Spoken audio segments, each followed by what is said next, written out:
7 divided by 7 gives us 1. And again here we have 7 divided by 7.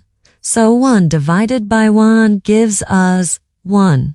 But this answer is not correct.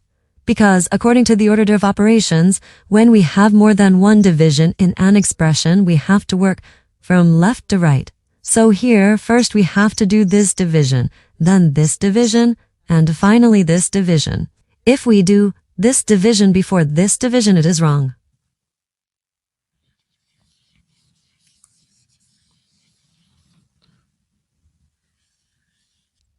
So first this division.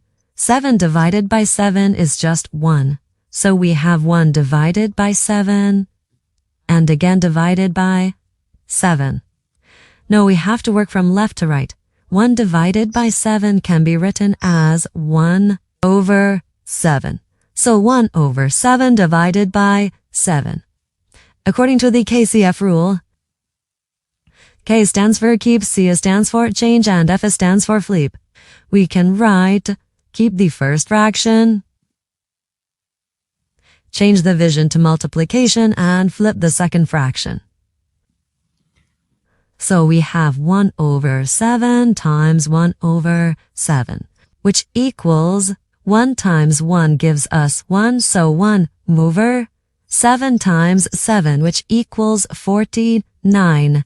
And this is our final answer to this problem. The correct answer is 1 over 49.